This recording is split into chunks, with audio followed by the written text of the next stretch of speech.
Hi, ಹೇಗಿದ್ದೀರೆಲ್ಲರೂ? ಏನು special ಅಂತ ನೋಡ್ತೀರಾ?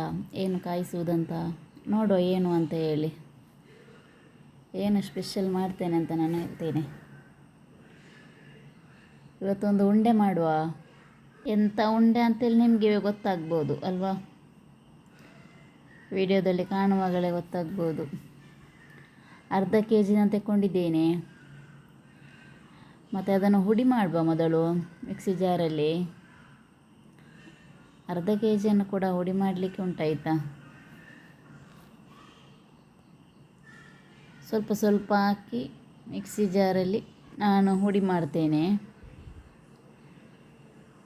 ಮತ್ತು ಹುಡಿ ಮಾಡುವಾಗ ನೋಡಬೇಕು, ಅದರಲ್ಲಿ ಕಳ್ಳು ಇರುತ್ತದೆ ಮತ್ತು ನಮ್ಮ ಭತ್ತದ್ದು ಇದೆಲ್ಲ ಇರ್ತದೆ, ಅದನ್ನೆಲ್ಲ ತೆಗಬೇಕು. ತೆಗೆದು ನೋಡಿ ಅದನ್ನು ಮತ್ತೆ ಹುಡಿ ಮಾಡಿ. ಫುಲ್ ಮಾತ್ರ ಸಪೂರಾಗಿ ಸಣ್ಣ ಮಾಡಲಿಕ್ಕಿಲ್ಲ, ಅದನ್ನು ದೊಡ್ಡದು ಮಾಡಲಿಕ್ಕಿಲ್ಲ, ಒಂದು ಅಂದಾಜಾಗಿ ಅದನ್ನು ಹುಡಿ ಮಾಡಲಿಕ್ಕೆ. ನಾನು ಹುಡಿ ಮಾಡಿದರೆ ನಿಮಗೆ ಕಾಣ್ತದಲ್ವಾ? ಮಿಕ್ಸಿ ಜಾರಲ್ಲಿ ಫುಲ್ ಹಾಕಿದರೆ ಅದು ಹುಡಿಯಾಗೋದೇ ಇಲ್ಲ. ಅರ್ಧನೇ ಹಾಕಬೇಕು, ಅದು ಹಾಗೆಯೇ ಇರ್ತದೆ, ಹುಡಿಯಾಗೋದಿಲ್ಲ ಅದು. ಮತ್ತು ಅದನ್ನು ತುಂಬ ಚಿಕ್ಕದು ಕೂಡ ಮಾಡಬೇಡಿ, ದೊಡ್ಡದು ಕೂಡ ಮಾಡಬೇಡಿ, ಒಂದು ಅಂದಾಜಿಗೆ ನಾನು ಹುಡಿ ಮಾಡಿದ್ದೇನೆ. ಮತ್ತು ಹುಡಿ ಮಾಡಿ ಎಲ್ಲ ಆಯಿತು. ಮತ್ತು ಗ್ಯಾಸಲ್ಲಿ ಒಂದು ಪಾತ್ರೆ ಇಡುವ. ಒಂದು ದೊಡ್ಡ ಪಾತ್ರೆ ಇಟ್ಟು ಅದಕ್ಕೆ ಬೆಲ್ಲ ಹಾಕಲಿಕ್ಕೆ ಮೊದಲು ಬೆಲ್ಲ ಹಾಕ್ತೇನೆ. ಒಂದು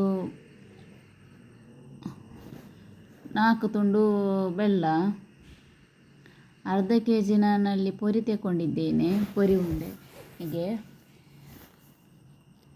ಅದಕ್ಕೆ 4 ತುಂಡು ಬೆಲ್ಲ ಮತ್ತು 2 ತೆಂಗಿನಕಾಯಿ, 2 ದೊಡ್ಡ ತೆಂಗಿನಕಾಯಿ ಹಾಕಬೇಕು. ಮತ್ತು ನಾನೊಂದು ಮಾಡುವಾಗ ಒಂದು ಅಂದಾಜಿಗೆ ಮಾಡೋದಷ್ಟೇ. ಮತ್ತು ಗ್ಯಾಸನ್ನು ಸ್ಲೋ ಮಾಡಿಡಿ, ಇಲ್ಲಾಂದರೆ ಸಕ್ಕರೆ ಅಡಿಗೆ ಹಿಡಿತದೆ. ಅದು ನೀರು ಹಾಕ್ತದೆ, ತನ್ನಷ್ಟಕ್ಕೆ ಅದು ನೀರು ಹಾಕ್ತದೆ. ಮತ್ತು ನಾವು ಬೆಲ್ಲವನ್ನು ಚಿಕ್ಕ ಚಿಕ್ಕ ತುಂಡು ಮಾಡಿ ಅದಕ್ಕೆ ಹಾಕಿದರೆ ಬೇಗ ನೀರು ಹಾಕ್ತದೆ. ನಾನು ಹಾಕಿದ್ದು ಅದೇ ದೊಡ್ಡ ದೊಡ್ಡ ಪೀಸನ್ನೇ ನಾನು ಹಾಕಿದ್ದೆ, ಸ್ವಲ್ಪ ಲೇಟ್ ಆಗ್ತದೆ. ಮತ್ತು ನನ್ನ ವೀಡಿಯೋ ಲೆಂತಿ ಆಗ್ತದೆ ಅಂತ ಹೇಳಿ ನಾನು ವೀಡಿಯೋನೆಲ್ಲ ಕಟ್ ಮಾಡಿ ಚಿಕ್ಕ ಚಿಕ್ಕದು ಮಾಡಿದ್ದೇನೆ. ಅದಕ್ಕೋಸ್ಕರ ಎಲ್ಲದರ ಫುಲ್ಲು ಲೆಂತಿ ಆಗ್ತದೆ ನನ್ನ ವೀಡಿಯೋ. ಮತ್ತು ಅದು ನೀರಾಯಿತು, ಬೆಲ್ಲ ನೀರಾಗ್ತಾ ಉಂಟು. ನನಗೆ ಸಬ್ಸ್ಕ್ರೈಬ್ ಮಾಡಿ ಮತ್ತು ಲೈಕ್ ಮಾಡಿ, ಒಳ್ಳೊಳ್ಳೆ ಕಮೆಂಟ್ ಎಲ್ಲ ಕೊಡಿ. ಇದಕ್ಕೆ 2 ತೆಂಗಿನಕಾಯಿ ಹಾಕಬೇಕು ಬೆಲ್ಲ ನೀರಾದ ಮೇಲೆ. ಆದ ಮೇಲೆ ಏಲಕ್ಕಿ ಹುಡಿ ಮಾಡಿದ ಹಾಕಬೇಕು. ಮತ್ತು ಕಪ್ಪು ಎಳ್ಳು ಬಿಳಿ ಎಳ್ಳೆಲ್ಲ ಬರ್ತದೆ, ಅದರಲ್ಲಿ ಕಪ್ಪು ಎಳ್ಳು ಹಾಕಬೇಕು. ಮತ್ತು ಗೋಡಂಬಿ ದ್ರಾಕ್ಷಿಯನ್ನು ಹಾಗೆಯೇ ಹಾಕಿ, ಅದನ್ನೇನು ಬಿಸಿ ಮಾಡೋದೇನು ಬೇಡ. ಗೋಡಂಬಿ ದ್ರಾಕ್ಷಿ ಎಲ್ಲ ಹಾಗೆ ಹಾಕಿದರೆ ಆಯಿತು. ಮತ್ತು ಅದಕ್ಕೆ ತುಪ್ಪ ಹಾಕಬೇಕು. ತುಪ್ಪ ಎಲ್ಲ ಹಾಕಿದರೆ ಒಳ್ಳೆ ಪರಿಮಳ ಬರ್ತದೆ, ಟೇಸ್ಟಿ ಆಗ್ತದೆ. ಒಂದು ತಿನ್ನುವಾಗ ಕೂಡ ಅದೇ ಪರಿಮಳ ಬರ್ತದೆ. ಮತ್ತು ತುಪ್ಪ ಉಂಟಲ್ಲ ತುಂಬ ಜಾಸ್ತಿ ಹಾಕಿತ್ತು, ಸ್ವಲ್ಪ ಜಾಸ್ತಿ ಹಾಕಿದರೆ ಒಳ್ಳೆಯದಾಗ್ತದೆ. ನಾನೆಲ್ಲ ತುಂಬ ಹಾಕಿದ್ದೇನೆ. ತೆಂಗಿನಕಾಯಿ ಎಲ್ಲ ಸ್ವಲ್ಪ ಬೆಂದ ಮೇಲೆ ಸ್ವಲ್ಪ ಬೇಯಿಸಬೇಕು. ಅದನ್ನು ಬೇಯಿಸಿದ ಮೇಲೆ ಮತ್ತು ನಾವು ಈ ಹುಡಿ ಮಾಡಿದ ಪೊರಿ ಇದುಂಟಲ್ವ, ಪೊರಿದು ಹುಡಿ, ಅದನ್ನು ಹಾಕಿದರೆ ಆಯಿತು. ಅದನ್ನು ಹಾಕುವಾಗ ಗ್ಯಾಸ್ ಆಫ್ ಮಾಡಿ ಕೂಡ ಹಾಕ್ಬೋದು, ಮತ್ತು ಗ್ಯಾಸ್ ಚಿಕ್ಕದು ಮಾಡಿದರೂ ಕೂಡ ಹಾಕ್ಬೋದು. ಅದೇನು ಎಕ್ಸ್ಟ್ರಾ ಏನು ಬೇಯಲಿಕ್ಕೇನಿಲ್ಲ. ಅದನ್ನು ಕೆಳಗೆ ಇಟ್ಟು ಆಮೇಲೆ ಅದನ್ನು ಚಿಕ್ಕ ಚಿಕ್ಕ ಉಂಡೆ ಮಾಡಬೇಕು. ಅದು ನನ್ನ ವೀಡಿಯೋ ಎಲ್ಲ ಕಟ್ಟಾಗಿದೆ, ಉಂಡೆ ಮಾಡೋ ವೀಡಿಯೋದು ಕಾಣುವುದೇ ಇಲ್ಲ. ಮತ್ತು ಅದನ್ನೊಂದು ಕಡೆಯಲ್ಲಿ ಇಡಬೇಕು ಉಂಡೆ ಮಾಡಿ. ಮತ್ತೊಂದು ಕಡೆ ಒಂದು 3 ಲೋಟ ದೋಸೆದು ಅಕ್ಕಿ ನೆನೆಯಲಿಕ್ಕೆ ಇಡಬೇಕು. ಅದನ್ನು ಮತ್ತೆ ಆ ಅಕ್ಕಿಯನ್ನು ಈ ಅರ್ಧ ತೆಂಗಿನಕಾಯಿಯ ಹಾಲಲ್ಲಿ ಆ ಅಕ್ಕಿಯನ್ನು ರುಬ್ಬಬೇಕು. ಆ ರುಬ್ಬುವಾಗ ಸ್ವಲ್ಪ ಉಪ್ಪು ಮತ್ತು ಒಂದು ಮೊಟ್ಟೆ ಇಷ್ಟನ್ನು ಹಾಕಿ ನಾವು ಅದನ್ನು ರುಬ್ಬಬೇಕು. ರುಬ್ಬಿ ಅದನ್ನು ತೆಳು ಮಾಡಲಿಕ್ಕಿಲ್ಲ ಮತ್ತು ಮಂದ ಮಾಡಲಿಕ್ಕೆ ಇಲ್ಲ, ತುಂಬ ತೆಳು ಆಗಬಾರ್ದು.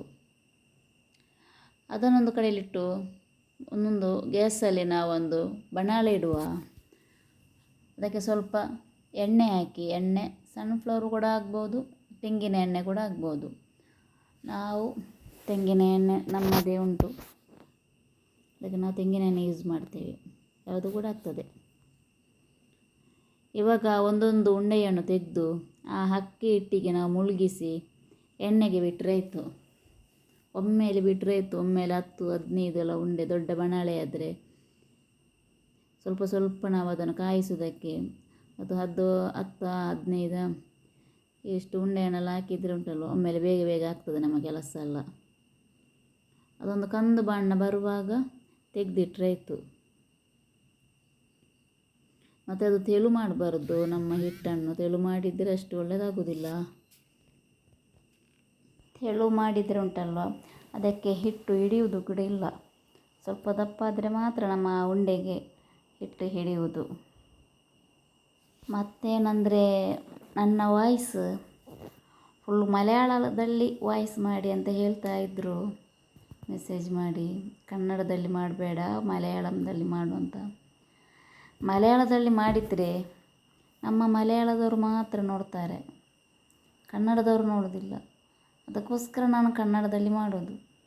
ಕನ್ನಡ ಭಾಷೆ ನನಗೆ ಅಷ್ಟಿಷ್ಟು ಬರದಿದ್ದರೂ ಮಾತಾಡಿ ಮಾತಾಡಿ ಮತ್ತೆ ಅದು ಸರಿ ಆಗ್ತದೆ. ಅದಕ್ಕೋಸ್ಕರ ಕನ್ನಡದಲ್ಲಿ ಮಾಡಿದರೆ ಉಂಟಲ್ಲ, ಕನ್ನಡ ಭಾಷೆ ಬಾರದವರು ಯಾರಿಲ್ಲ ಅಲ್ಲ, ಹಾಗೆ ಎಲ್ಲರೂ ನೋಡ್ತಾರೆ ಅದನ್ನು.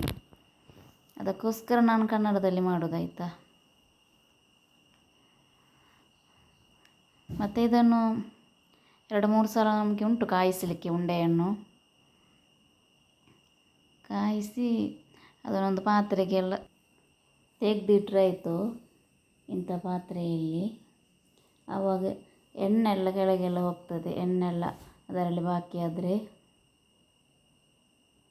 ಮತ್ತು ಇದು ಒಳ್ಳೆ ಟೇಸ್ಟಿ ಆಗ್ತದೆ ಆಯಿತಾ. ಮತ್ತು ನನ್ನದೊಂದು ವಿಡಿಯೋ ನೋಡಿ ನನಗೆ ಸಬ್ಸ್ಕ್ರೈಬ್ ಮಾಡಿ, ಲೈಕ್ ಮಾಡಿ, ಒಳ್ಳೊಳ್ಳೆ ಕಮೆಂಟ್ ಕೊಡಿ. ಬಾಯ್.